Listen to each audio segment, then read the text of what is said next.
Hello, dear children. Today we will discuss or rather revise the seventh chapter, that is sports and history. So, in this chapter, we have already seen what is sports. Sports is an activity which combines physical exercise and entertainment as is a sport. So, an activity which combines physical exercise and entertainment both is called as sports. It is a natural instinct in human beings to play. Now, in the olden times, also, if you see, hunting was the way of obtaining food for the ancient people as well as considered a game and entertainment. We have seen so many bullfights, or a human or a king used to fight with a bull or a bison or any other animal to show how strong he was, or to rather exercise, or it was also looked upon as a source of entertainment.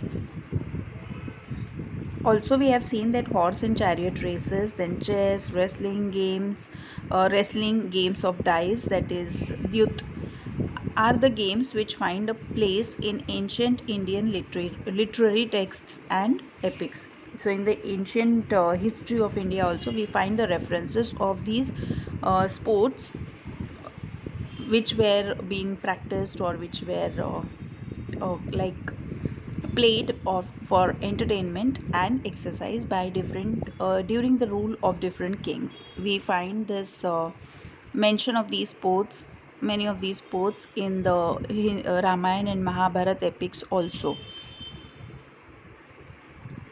Now, what is the importance of sports? It helps us to overcome pains, worries, and sufferings. So, it helps as a diversion and also an exercise. So, we can overcome our pains, worries, and sufferings. Because for that particular moment, even if we are not playing, we are watching the game, still it is so entertaining that we forget our worries and we get involved in the games. So, it is a sort of diversion. We can feel ourselves relaxed and refreshed by playing games. Games which involve a lot of physical activities not only provide good exercise but also help in building a strong body. One can develop courage, determination, and sportsmanship by playing games. Also, a sense of cooperation and team spirit develops when we participate in games which require collective participation. Like wherein teams are involved in the games, we also can develop the skills of cooperation and team spirit, and all that type of uh, personality is developed. Games also help us to develop leadership qualities.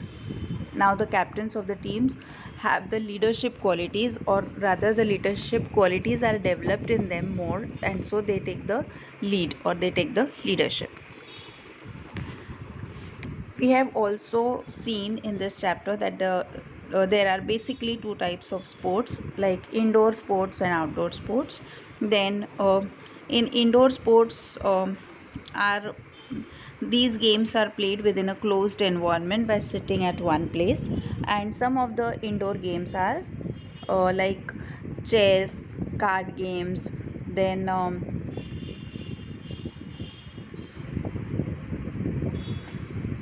Chokabara, that is Indian Ludo, which we have seen the reference in Mahabharat, which was played between the Pandavas and the Kauravas, and the great Mahabharat happened because of that. Then there were also games like Sagar Goti and Bhatukli. Bhatukli is the game played generally by the girls when they are very small, and Sagar Gote is also generally played by the small children. It was rather played by the small children. Those are the seeds of some plant, and those are bounced and then they are caught in the hand, which also definitely improves the concentration in a person. In the outdoor games, we have seen it. Outdoor games are those games which are played, of course, outside on the ground. Uh, These are further bifurcated into two types, that is Indian sports and international sports. uh, Indian games include, or Indian sports include, kabaddi, langdi, kho and some type and such type of games. And international sports include cricket, hockey, badminton, football, golf, polo, skiing, and so many other other games also. Then these are the different types of outdoor games like running, then based on physical skills, that is shot put, discus throw, long jump, high jump. Then there are water sports like water polo, swimming competitions, rowing, rafting, all those type of stuffs. Then we have acrobatic games like mallakham, rope mallakham, and gymnastics. Then we have adventure sports like ice hockey, skiing, etc. And we have also games involving thrill, that is gliding, rock climbing, paragliding, auto racing like cars and racing for cars and motorbikes like Formula One races and all that stuff.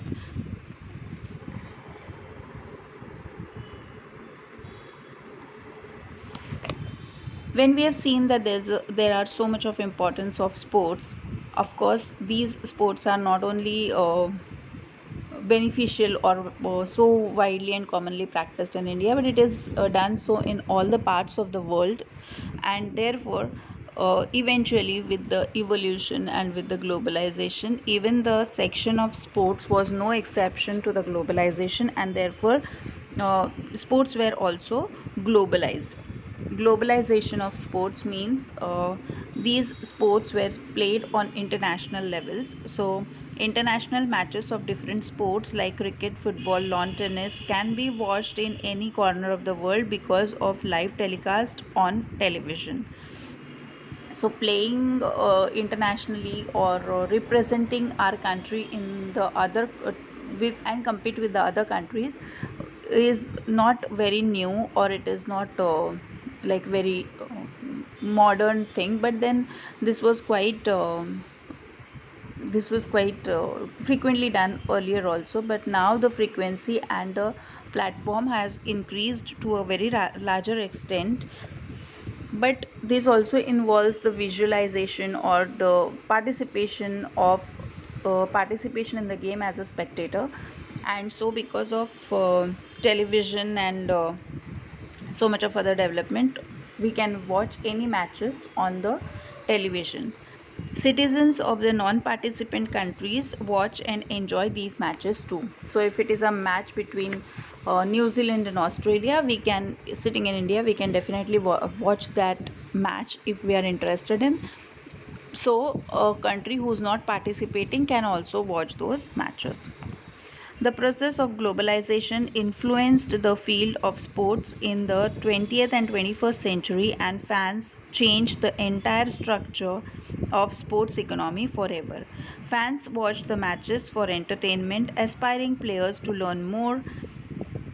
Commercial companies look at it as an opportunity to advertise and sell their products, and retired sportsmen also to have an opportunity to be a commentator. So we can see in the last point that this is actually, we can see, applied history or the application part of it. Like if you have knowledge of a particular thing, so when the people or when the sportsmen are playing the sports, they have a very good experience and they have a very good in-depth knowledge of the sport, and therefore after their retirement from playing the sports, they can definitely join in as a commentator, which is very beneficial and very helpful because it becomes very informative for the people who are watching that. Similarly, there are also opportunities for the advertisers like sponsors and advertisers who can market their products. They have a good platform for that marketing their products. So we can see that it is not only about fitness and entertainment now, but it has taken a step forward, and it is also become a means or a platform for can say information, and also for a platform for the advertising companies or the companies, manufacturing companies, to advertise their products.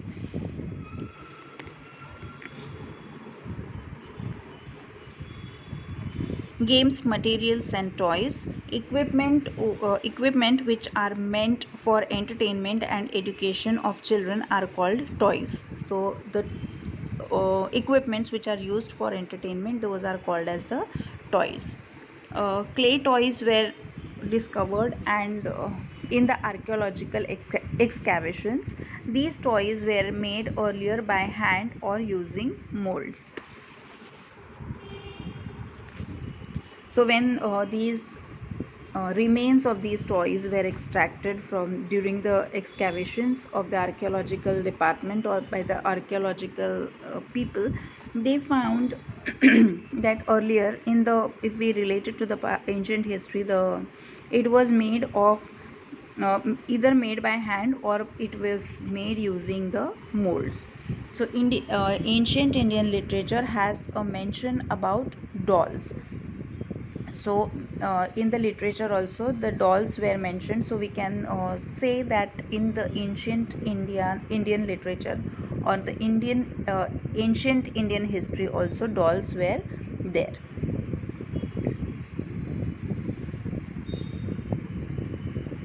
Shudraka wrote a play in Sanskrit named Mritchakatika, which means a clay card. So again we have one more reference that it was clay, or clay cart was used or it was made during the ancient Indian civilizations.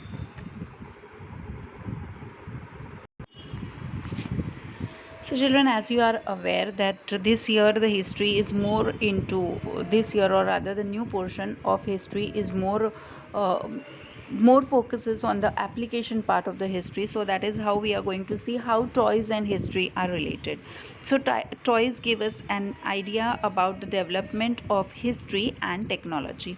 So we can see how earlier toys were used and now what type of toys are available. So we can see the progression or the changes that has been happening due to the technology. Toys mirror religious and cultural traditions. So our religious and cultural traditions are reflected through the toys. We get to know about history of Chhatrapati Shivaji Maharaj from the model forts and clay images placed on it during traditional Diwali celebrations in Maharashtra. So actually it was a tradition, it is a tradition in India that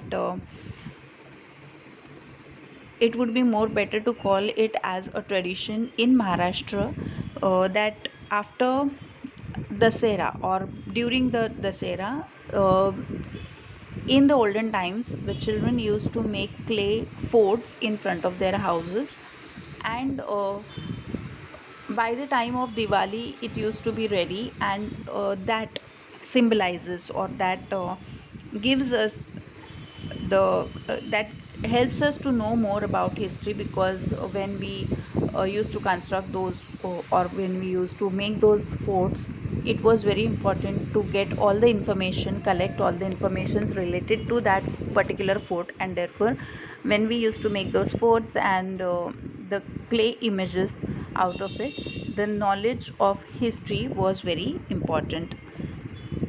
An ivory doll was found in the excavations at Pompeii, an ancient city in Italy. Due to this, the Indo-Roman trade relations and cultural contacts, which is dated to the 1st century CE, came into light. So when we get such things from the excavations, like here it is a mention of ivory doll which was found in the excavations in the city of Italy. So it resembles or it shows that there was a trade between India and Italy, or in the Roman countries. So that is like the ivory doll made in India was exported to Italy or was carried from India and sold in Italy or was bought in India and was taken to Italy, and that is how we can make out that there were trade relations between India and the Indo-Roman trade culture was there. Sports, literature and movies on sports. So, sports and literature, again, we are going to see the connection between them. So, sports related literature is a new branch of knowledge. Many books and encyclopedias are published related to the sports. Recently, the history of Mallakham is published. Mallakham is a sport which I feel is like the publicity is reducing extensively, and therefore more importance or more focus should be given to this sports, because this particular game, because it is a very good exercise, it gives a very good exercise and of course a very good focus, because it is an acrobatic on a mallakham, on a pole.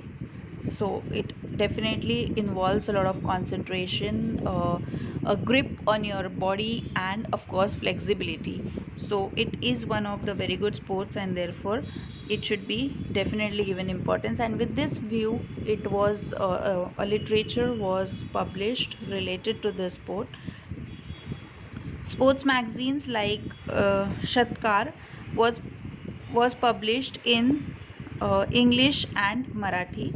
Articles on sports are often published in the newspaper, so that the people remain connected to it. And there's like all these old sports which are not really so very popular, like football and cricket, hockey. So these sports, the continuous focus on this these games, focus of these games has become really very important, so that they don't become extinct. Sports and movies. Now this is one important question which quite frequently comes in the board exams, and you all are very aware of this. This is one of the easiest questions and you can really score good marks on this. So, sports and movies. Movies are made in English and all regional languages on sports. For example, Dangal, Mary Kom, Chak De India, etc. These were the movies which were based on the sports. Movies are made on Mary Kom, the first female boxer of India, female wrestler, and the Fogart sisters. Oops. The name of the movie was Dangal, and runner Milkha Singh, cricketers Sachin Tendulkar, MS Dhoni. So all these eminent personalities, there are movies made on their career, and that is how sports and movies are very much interrelated to each other or very much connected to each other. Now, sports movies and history. So while making a movie, how are they how is history, how does history comes into picture, is like while making a movie on any sport, it is essential to have knowledge of history of that sport. A study of dressing style, language and social life of that particular period is essential. To write articles in newspapers, encyclopedia, and sports magazine, knowledge of history is again required. And every sport involves in stages from inception to development to the period of its pinnacle. So, the progression of the sports, we can say, on the initial stages, how a sport was, or what were the rules, what were the uh, team how many team members were there, and what how it was played, then what development happened, and when the game was very popular, that time how it changed, the rules or the participants or the players, how they changed, that all transition we can see. So all these stages becomes its history. At the end of the revision of this chapter, we are going to discuss about the sports and the professional opportunities that are available. So, professions are related to sports, like writers and critics are required to write about sports and international sports tournaments. commentators are also needed. So these are the professional opportunities which can be available relating to the sports journalism, news readers and sports experts to give news on various television and radio channels, umpires, references, ground staff and their assistants, computer analysts who create statistical data of the live matches and give it to the commentators, then skilled craftsmen and industries making sports equipments. So in all these fields, a professional or all these professions, a person with the knowledge of sports pertaining to those particular areas is very important, and it is the other way around also. Like if you have a good knowledge of a particular sport, may it be about the equipment, may it be about the history, may it be about the game, the rules of the games, or identifying the players or the technical parts of it, so it contributes a lot uh, for the professional opportunities in the sports section. So that is all for today's revision. Thank you so much, children.